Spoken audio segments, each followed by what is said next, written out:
नमस्कार विद्यार्थी मित्रांनो, स्वागत आहे तुमचं आजच्या नवीन व्हिडिओमध्ये. तर आज आपण 8 मार्च 2025 च्या चालू घडामोडी पाहत आहोत. तर मित्रांनो, यामध्ये आपण एकूण 10 प्रश्न खूप महत्त्वाचे घेतलेले आहेत आणि तुम्हाला जर या व्हिडिओची PDF हवी असेल तर व्हिडिओच्या डिस्क्रिप्शन बॉक्समध्ये आपल्या टेलिग्राम चॅनलची लिंक आहे. तेथे तुम्हाला सर्व व्हिडिओच्या PDF अगदी फ्रीमध्ये मिळतील. तर थोडाही वेळ वाया न घालवता आपण या व्हिडिओला सुरुवात करूयात. तर या अगोदर आपण कालच्या चालू घडामोडी पाहून घेऊया. तर कालचा पहिला प्रश्न होता, कोणता देश जगातील 3ऱ्या क्रमांकाचा जैव इंधन उत्पादक देश बनला? तर आपला भारत देश.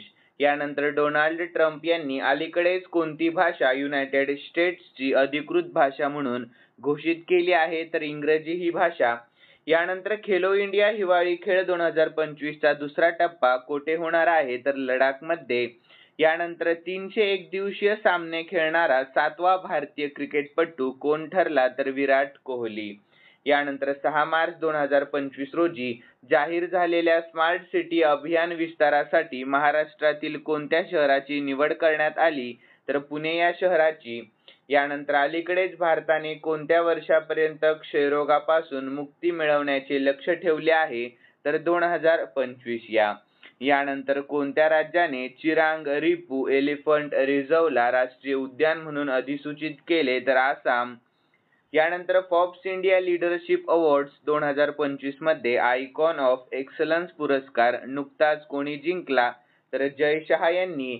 यानंतर अलीकडेच MRF चा ब्रँड अँबॅसेडर कोण बनला आहे? तर शुभमन गिल बनला आहे. यानंतर कालचा पुढील प्रश्न, तर कोणता देश FIDE बुद्धिबळ विश्वचषक 2025 चे आयोजन करेल? तर आपला भारत देश. आणि कालचा शेवटचा प्रश्न होता मित्रांनो, तर 5 मार्च 2025 रोजी महाराष्ट्राच्या अर्थमंत्र्यांनी सादर केलेल्या अर्थसंकल्पाचा मुख्य केंद्रबिंदू काय होता? तर आरोग्य आणि शिक्षण. यानंतर आपण आजच्या चालू घडामोडी पाहून घेऊयात आणि आजचा पहिला प्रश्न असणार आहे, तर मोबाईल वर्ल्ड काँग्रेस 2025 कोणत्या देशामध्ये आयोजित करण्यात आली होती? तर याचे योग्य उत्तर आहे ऑप्शन बी, बार्सिलोना, स्पेन या. तर यानंतर आपण याविषयी महत्त्वाची माहिती पाहूयात. तर मोबाईल वर्ल्ड काँग्रेस सर्वात मोठ्या तंत्रज्ञान कार्यक्रमांपैकी एक बार्सिलोना, स्पेन येथे 3 ते 6 मार्च मध्ये आयोजित करण्यात आली होती. तर मोबाईल वर्ल्ड काँग्रेस हा दरवर्षी आयोजित केलेला कार्यक्रम आहे. तर मोबाईल वर्ल्ड काँग्रेस सर्वात मोठ्या तंत्रज्ञान कार्यक्रमांपैकी एक बार्सिलोना, स्पेन येथे 3 ते 6 मार्च मध्ये आयोजित करण्यात आलेली होती. ठीक आहे, लक्षात ठेवा. यानंतर मोबाईल वर्ल्ड काँग्रेस हा वार्षिक कार्यक्रम आहे, हेही लक्षात ठेवा मित्रांनो. यानंतर पुढील प्रश्न, नुकताच ऋषिकोंडा किनाऱ्यावरून निळ्या ध्वजाचा दर्जा तात्पुरता मागे घेण्यात आला आहे, तर तो कोठे आहे? तर याचे योग्य उत्तर आहे ऑप्शन डी, विशाखापट्टणम येथे. कोठे? तर विशाखापट्टणम येथे.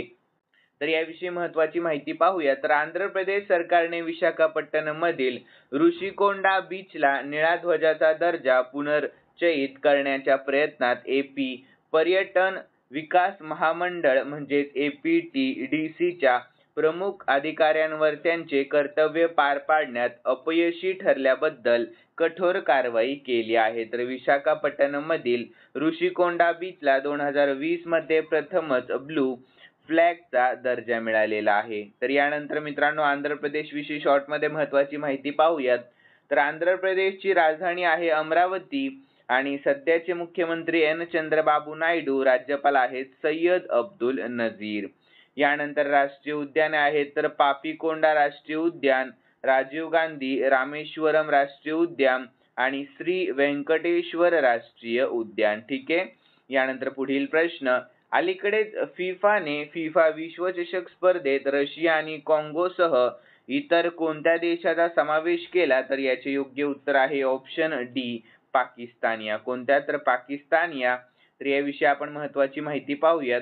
तर फिफाची स्थापना झाली 21 मे 1904 मध्ये. मुख्यालय झुरिच, स्वित्झर्लंड मध्ये आहे आणि सध्याचे अध्यक्ष आहेत जियानी इन्फेंटिनो. कोण आहेत? Gianni Infantino. यानंतर पुढील प्रश्न, तर स्पेशल ऑलिम्पिक जागतिक हिवाळी खेळ कोणत्या देशात नुकतेच आयोजित केले जातील? तर याचे योग्य उत्तर आहे ऑप्शन डी, इटली या देशामध्ये. कोणत्या? तर इटली या. तर याविषयी महत्त्वाची माहिती पाहूयात. तर विशेष ऑलिम्पिक जागतिक हिवाळी खेळ 7 ते 17 मार्च दरम्यान इटलीतील ट्युरिन येथे होणार आहे. तर इटली विषयी महत्त्वाची माहिती. तर इटलीची राजधानी आहे रोम, चलन आहे युरो आणि सध्याचे राष्ट्रपती आहेत सेर्जिओ मॅटारेला. ठीक आहे, लक्षात ठेवा. आणि सध्याचे पंतप्रधान कोण आहेत? तर पंतप्रधान जिओर्जिया मेलोनी. कोण आहेत? जिओर्जिया मेलोनी. यानंतर पुढील प्रश्न. अलीकडेच सरकारी ई मार्केट प्लेसचे मुख्य कार्यकारी अधिकारी म्हणून नुकतीच कोणाची नियुक्ती करण्यात आली? तर याचे योग्य उत्तर आहे ऑप्शन बी, अजय बडू यांची नियुक्ती करण्यात आलेली आहे. पुढील प्रश्न. तर शरद कमल नुकतेच निवृत्त झाले आहेत, तर ते कोणत्या खेळाचा प्रसिद्ध खेळाडू होते? तर याचे योग्य उत्तर आहे ऑप्शन ए, टेबल टेनिस या खेळाचे. तर यानंतर याविषयी महत्त्वाची माहिती पाहूयात. तर भारताची 5 वेळची ऑलिम्पियन आणि 10 वेळची राष्ट्रीय table tennis champion Achanta Sharath कमलने चेन्नईमध्ये WTT स्टार स्पर्धकांसह त्यांची निवृत्ती जाहीर केलेली आहे. तर 42 वर्षीय कमल भारताचा अव्वल क्रमांकाचा पुरुष एकेरी खेळाडू सध्या WTT क्रमवारीत 42व्या स्थानावर आहे.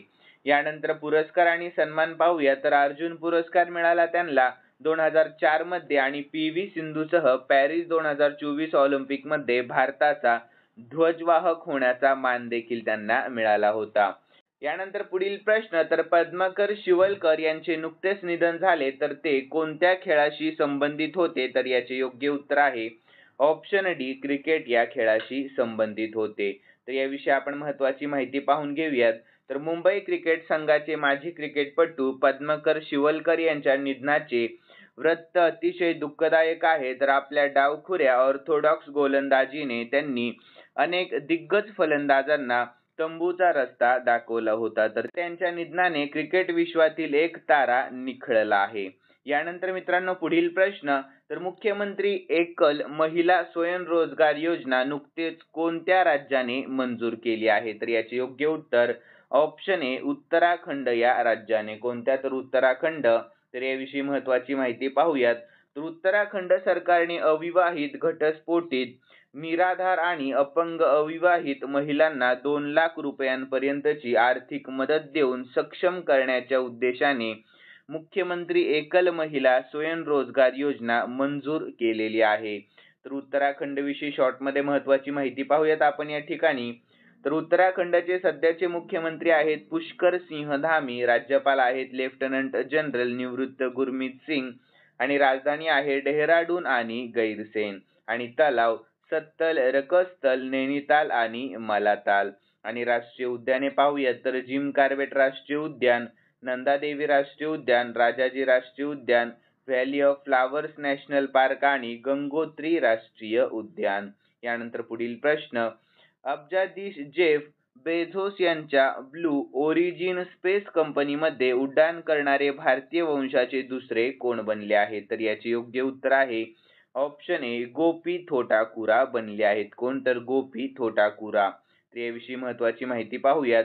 तर भारतीय वंशाचे तुषार मेहता 10व्या अंतराळ पर्यटन मोहिमेवर ब्लू ओरिजिन क्रू मध्ये सामील झाले आहेत. तर ब्लू ओरिजिन NS-25 मोहिमेवर उड्डाण करणारे गोपी थोटाकुरा नंतर ते दुसरे भारतीय वंशाचे व्यक्ती बनले आहेत.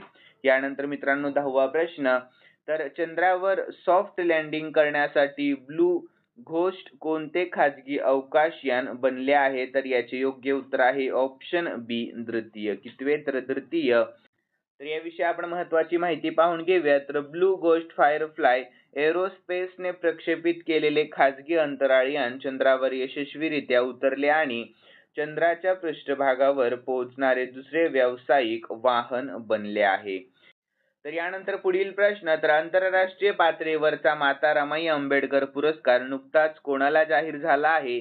तर याचे योग्य उत्तर आहे ऑप्शन सी, सीमा पाटील यांना जाहीर झाला आहे. कोणाला? तर सीमा पाटील यांना.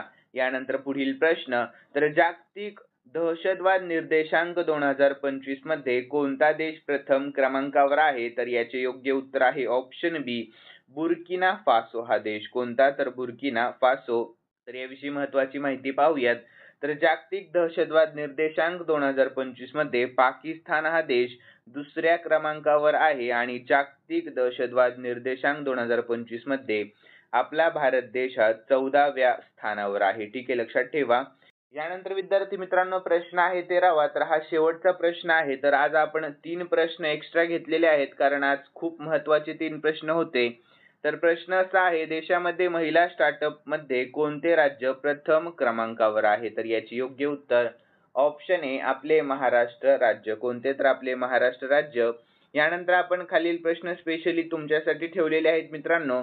तुम्ही जर कालचा व्हिडिओ पाहिलेला असेल तर नक्कीच तुम्हाला या प्रश्नाचे उत्तर येईल अशी मी अपेक्षा करतो. तर प्रश्न असा आहे, कोणता देश जगातील 3ऱ्या क्रमांकाचा जैव इंधन उत्पादक देश बनला आहे? तर याचे योग्य उत्तर तुम्हाला आपल्या कॉमेंट बॉक्समध्ये सांगण्याचा प्रयत्न करायचा आहे. आणि मित्रांनो, तुम्हाला जर आजचा व्हिडिओ आवडलेला असेल तर नक्कीच या व्हिडिओला लाईक करा आणि सबस्क्राईब करायला अजिबात विसरू नका. तर चला भेटूयात नवीन व्हिडिओमध्ये. धन्यवाद.